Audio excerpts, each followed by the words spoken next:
VRR news బులెటిన్ల ముందుగా headlines. పిఠాపురంలో సంక్రాంతి సంబరాలను ఘనంగా ఆరంభం. ప్రారంభోత్సవంలో ఉప ముఖ్యమంత్రి పవన్ కళ్యాణ్.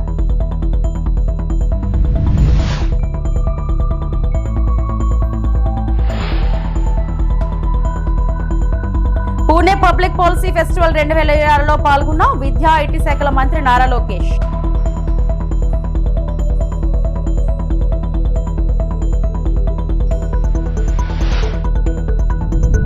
తిరుమల శ్రీవారిని దర్శించుకున్న హోంమంత్రి వంగలపూడి అనిత. వీఐపీ దర్శనంలో ప్రత్యేక పూజలు.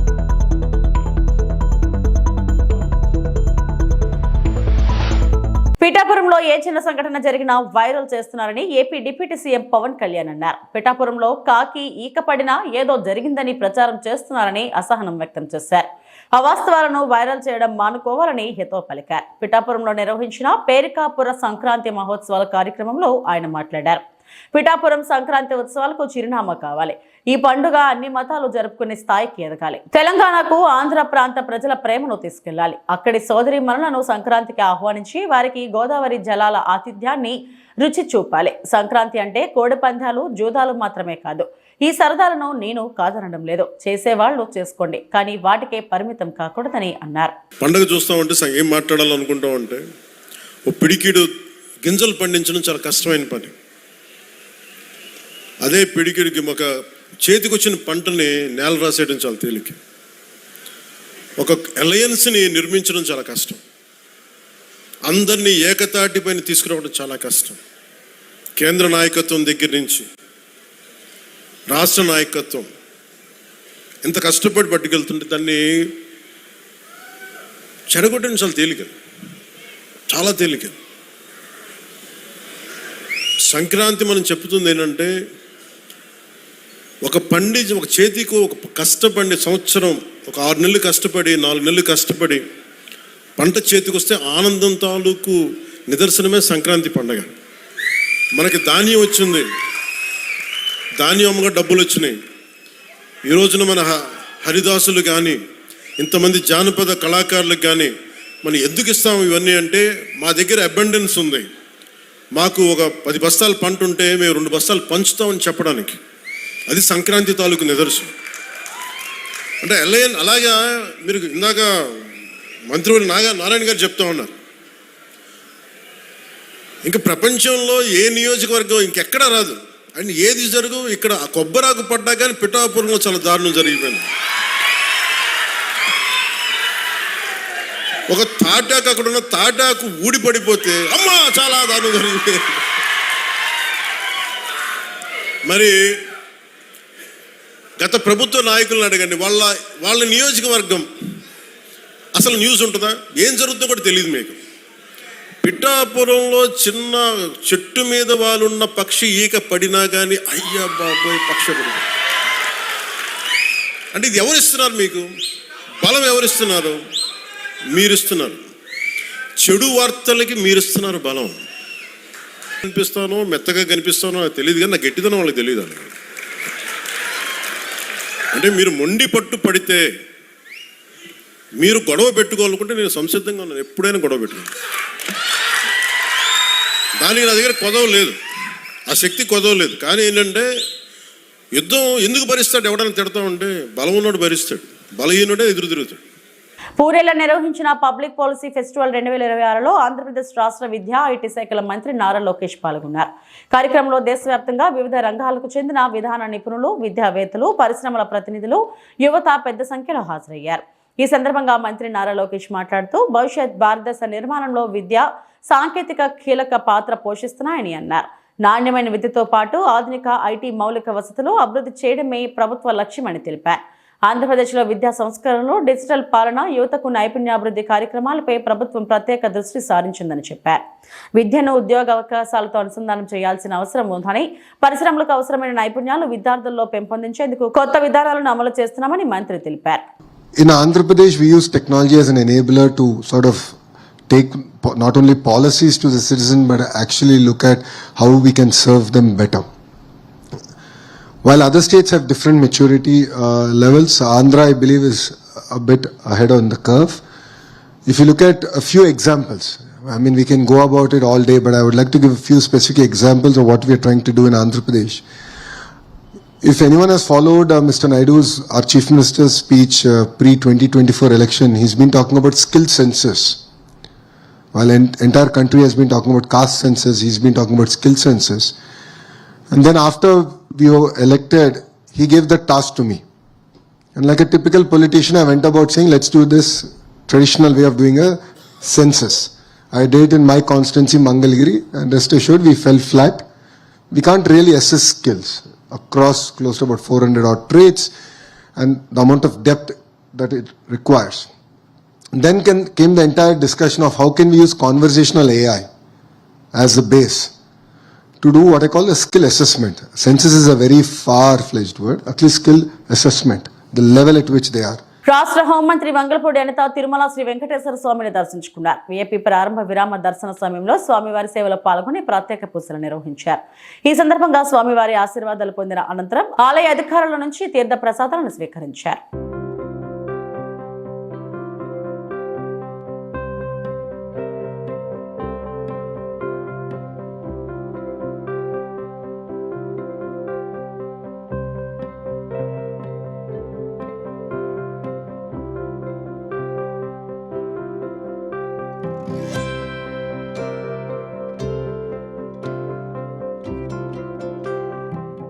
హైకోర్టు న్యాయమూర్తి జస్టిస్ మల్లికార్జునరావు న్యాయ వ్యవస్థపై చెరగని ముద్ర వేశారని సీజే ధీరజ్ సింగ్ ఠాకూర్ అన్నారు.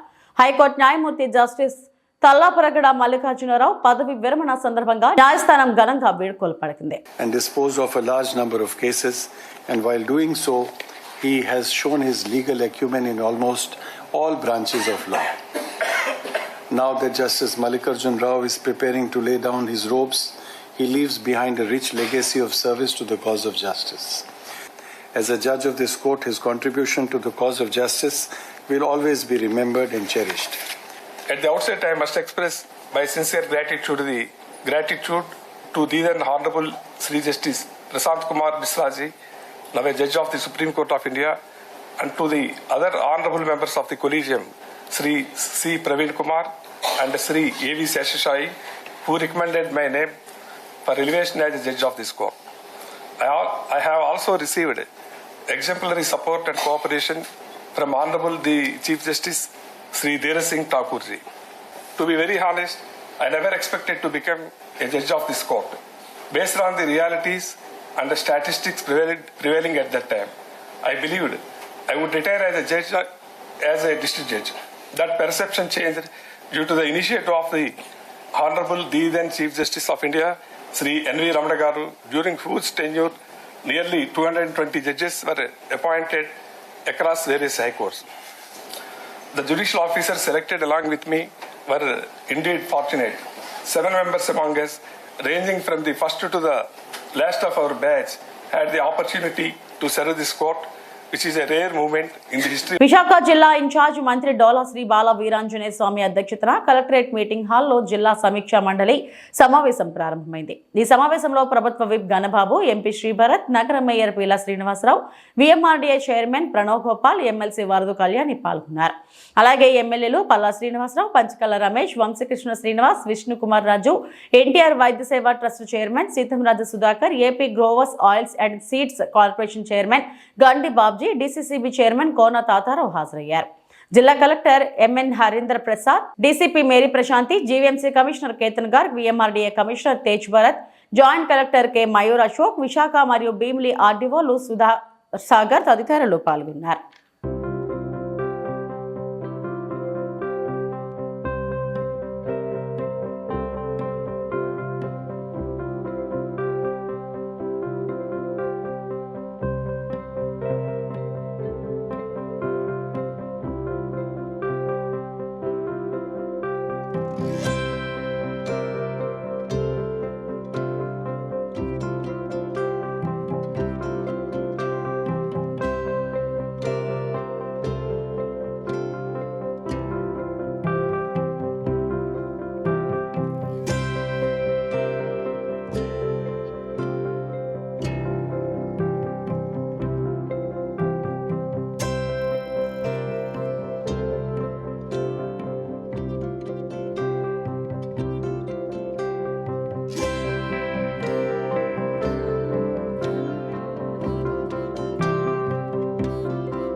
బుచ్చినాయుడు కండ్రిక మండలంలో ప్రజా దర్బార్ కార్యక్రమంలో పాల్గొన్న శాసనసభ్యులు కోనేటి ఆదిమూలం.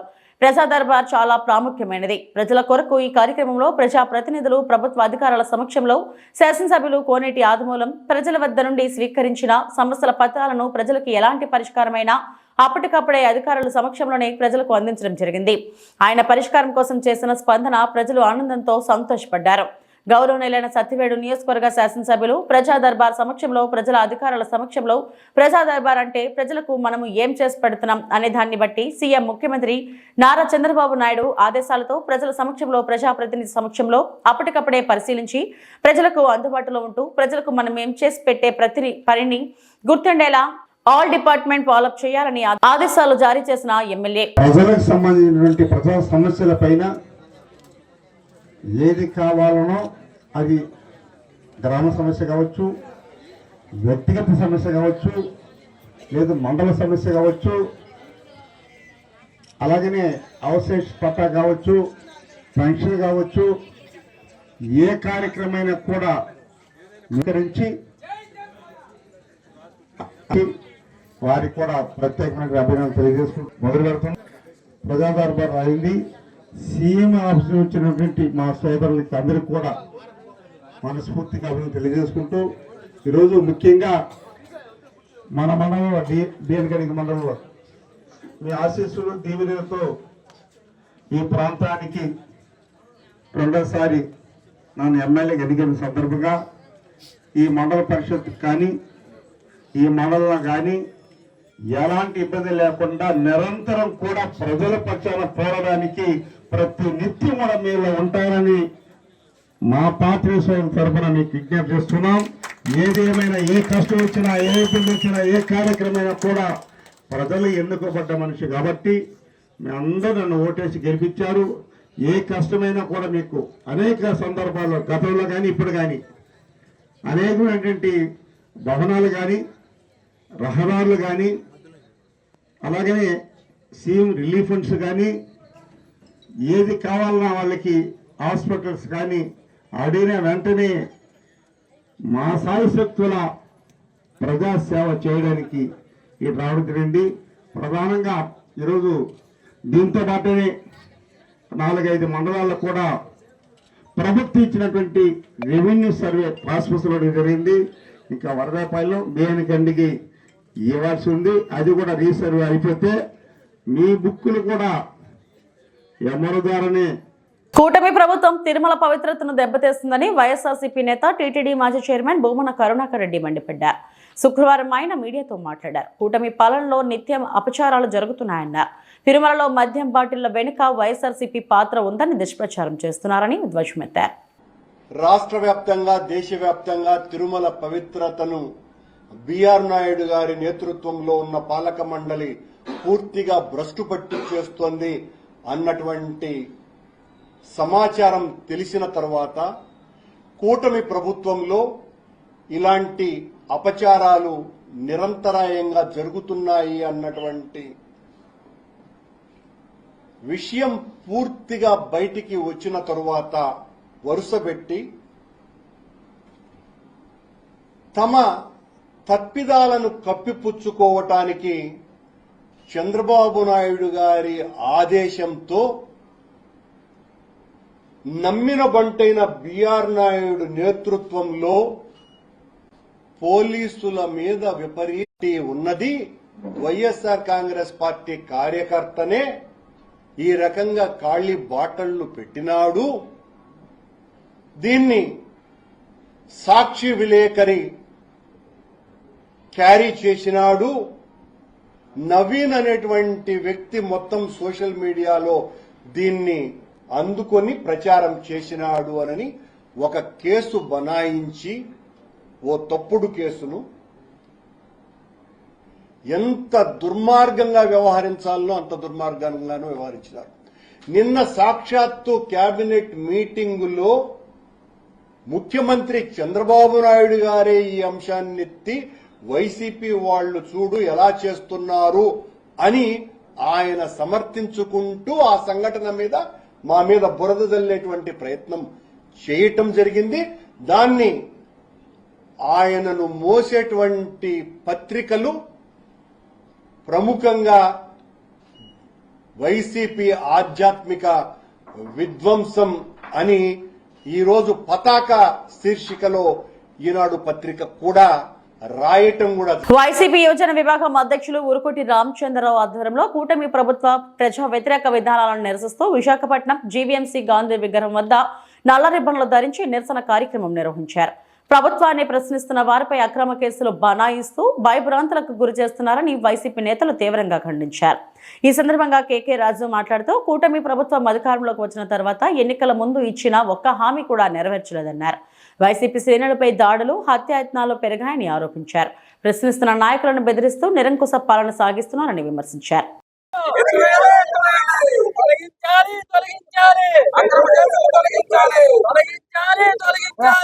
మన దొడ్డి కిరణ్, అదేవిధంగా working president state student wing working president Srivastava, Imran, అదేవిధంగా ఇమ్రాన్ అధికార ప్రతినిధి, అదేవిధంగా మా తరుణ్, బాణాల తరుణ్, వీళ్ళందరూ ఆధ్వర్యంలో జరగడం జరిగింది. ఈ కార్యక్రమంలో పాల్గొన్న ప్రతి ఒక్కరికి, ముఖ్యంగా మా సమన్వయకర్త తూర్పు నియోజకవర్గ సమన్వయకర్త ముల్లప్పారావు గారికి, గాజువాక సమన్వయకర్త దేవన్ రెడ్డి గారికి, సీనియర్ నాయకులు రెడ్డి గారికి, ఇతర ప్రతి ఒక్కరికి కూడా, ఇతర అనుబంధ సంఘాల అధ్యక్షులకి, నాయకులకి అందరూ కూడా ధన్యవాదాలు తెలియజేస్తూ, ఇప్పటికైనా మీరు ఒక్కసారి కళ్ళు తెరిచి అంబేద్కర్ గారి రాజ్యాంగాన్ని ప్రకారం పరిపాలిస్తున్నారా, రెడ్ బుక్ పేరుతో రెడ్ బుక్ రాజ్యాంగాన్ని పరిపాలిస్తున్నారా, ఇది ప్రజాస్వామ్యంలో తగున అని మిమ్మల్ని మీరు ప్రశ్నించుకోకపోతే మీరు కూడా ఇదే పరిస్థితుల్ని, దీనికి రెట్టింపు పరిస్థితుల్ని భవిష్యత్తులో ప్రజల దగ్గర నుంచి, పార్టీ పరంగా కాదు, ప్రజలే మిమ్మల్ని తిరస్కరించి, ప్రజలే నడి రోడ్డు మీద మిమ్మల్ని నిలబెట్టి, ప్రజలే మిమ్మల్ని రేపొద్దున మీకు తగిన శాస్తి చెప్పే పరిస్థితులు వస్తాయని